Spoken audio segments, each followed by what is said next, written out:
Olá! O Natal representa o nascimento de Jesus Cristo e é um momento de reflexão. O Acontece no Rio preparou um programa especial com o historiador André Chevitarese e o teólogo Felinto Pessoa. Eles vão abordar, nesse primeiro momento, questões como a existência de Cristo e o significado do nascimento de Jesus para a humanidade. Jesus ele é um divisor de águas na história, pois Jesus, quando ele irrompe na história, ele traz valores que até então eu desconheço na humanidade. Ele traz práticas, ele traz conduta, ele traz um ministério lindo através da sua vida. Nós entendemos que Cristo é o verbo que se fez carne, é um Deus que se fez carne em prol da humanidade. E não é visto, eu nunca estudei, eu já li um pouquinho acerca de um Deus que se fez homem em prol a melhor da sua criação, que fomos nós, os homens. Jesus, hoje, nós temos muita certeza que existiu, não é? E os princípios dessa certeza são, assim, fáceis de serem demonstrados.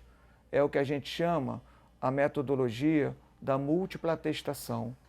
Quando autores diferentes, que nunca se viram, nunca se leram, nunca se conheceram, são capazes de afirmar coisas sobre um terceiro, inclusive com palavras que foram ditas, a probabilidade de esse terceiro existir é imensa. Então, Paulo, obviamente, por motivos óbvios, Paulo, né, nunca leu nenhum texto cristão, porque ele foi o primeiro a escrever. E quando esses textos começam a ser redigidos, ele já estava morto. Paulo cita palavras na íntegra de Jesus, ou pelo menos atribuídas a Jesus.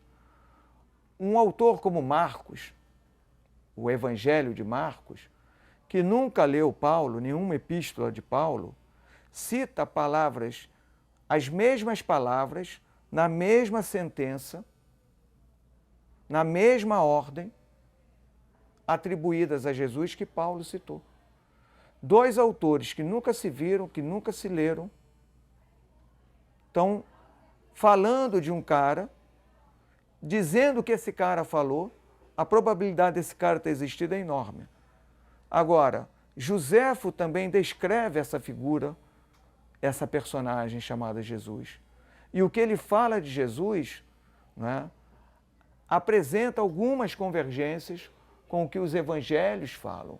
E Joséfo nunca leu os evangelhos, e os evangelistas nunca leram Joséfo, esse historiador judeu. Isso quer sugerir que esse Jesus existiu. Então, é a metodologia da múltipla atestação.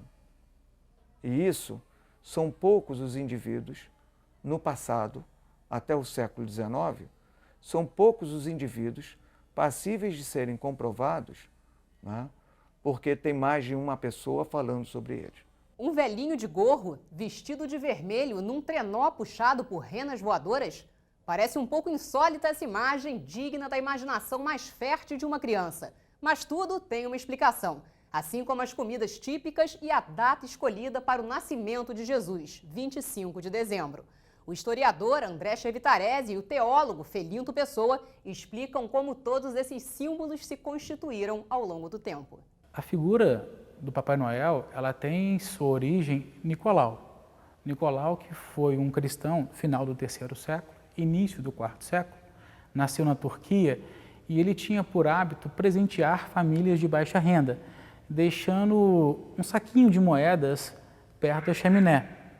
Essa cultura ela acaba sendo incorporada ao Natal, ao nascimento de Cristo.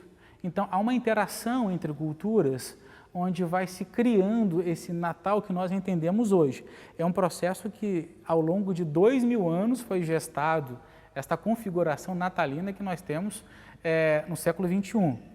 A figura do Papai Noel tem sua origem em Nicolau, que era um homem muito importante para a sua época, muito carismático, ele ajudava os necessitados.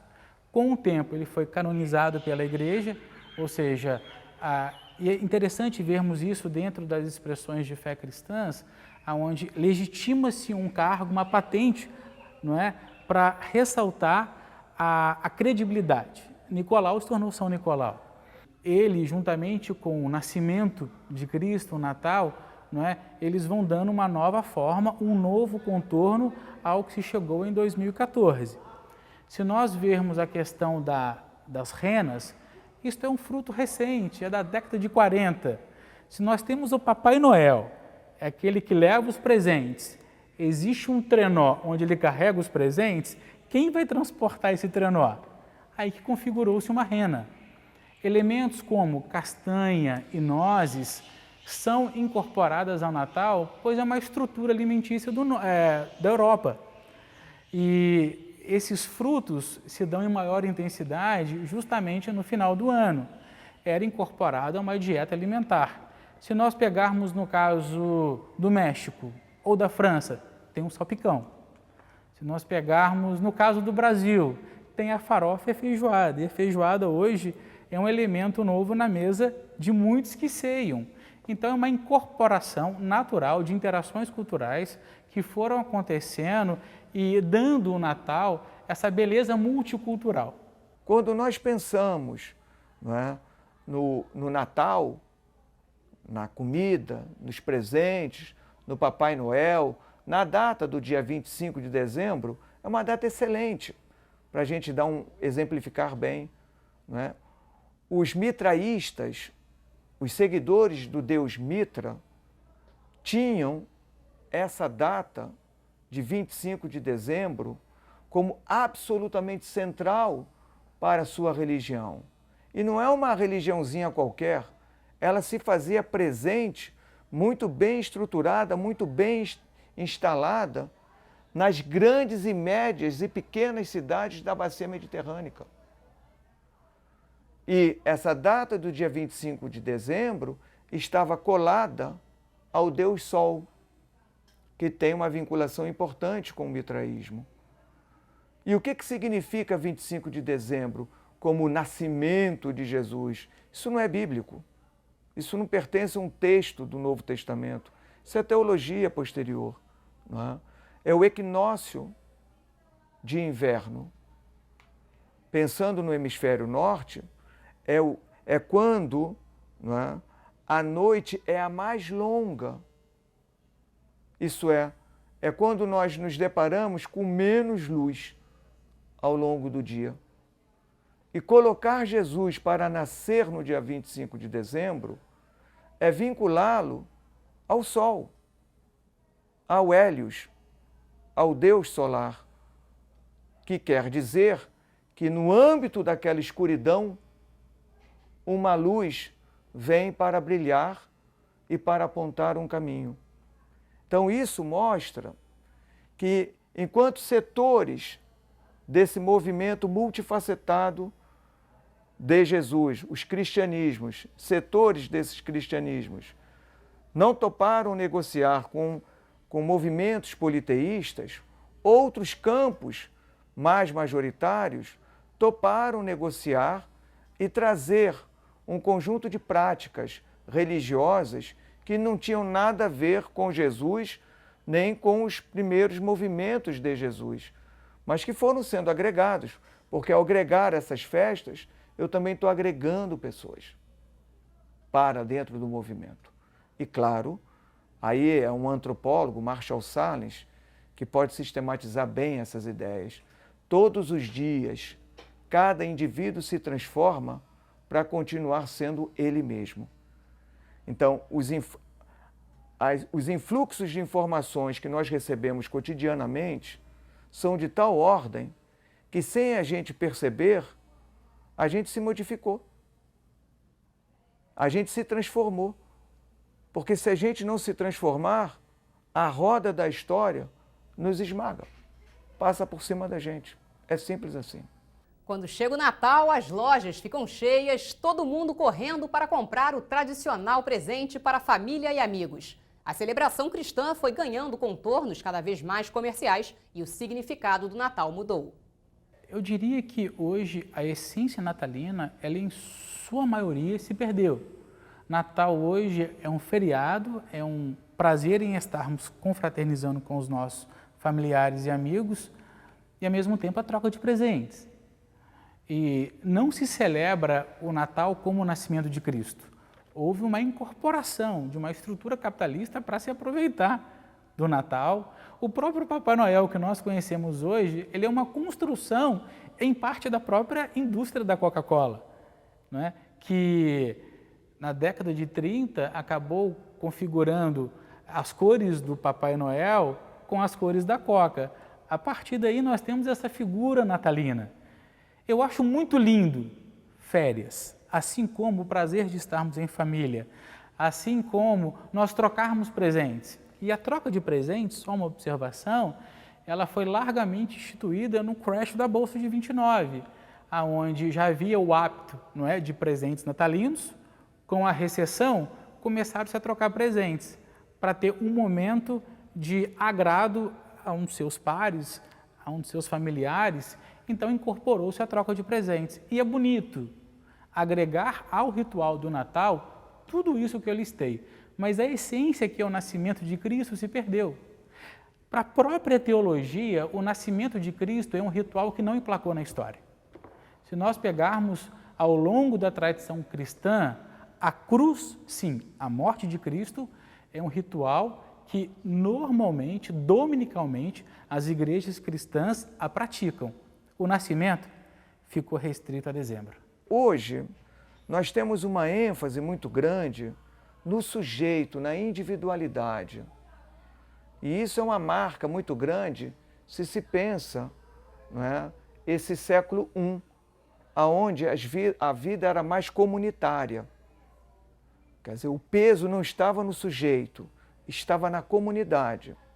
Não adianta o sujeito ir bem se a comunidade vai mal. Mas hoje é exatamente o contrário. Não é?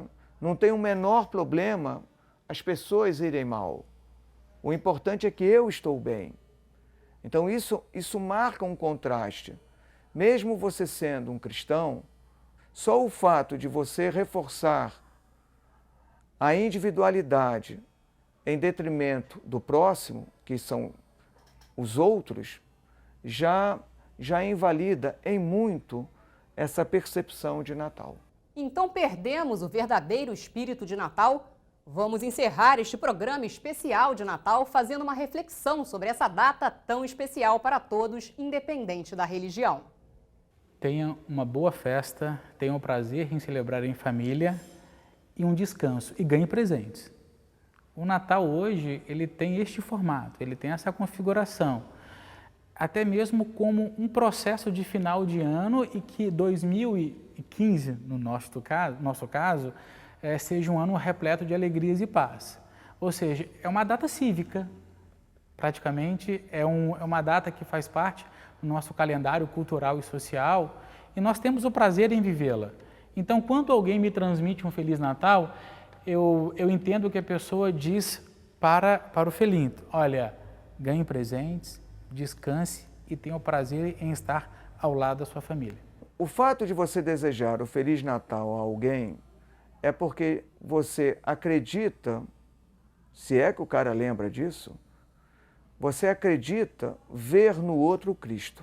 Mas essa expressão Feliz Natal, ela tem muito de como um bom dia, boa tarde ou boa noite.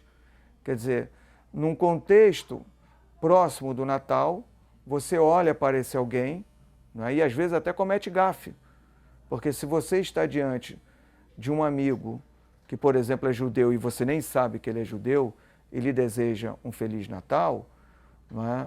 Isso, de certa maneira, não é uma falta de educação, porque você deseja coisas boas, mas o Natal para ele não é outro, não é esse que você tem na sua cabeça.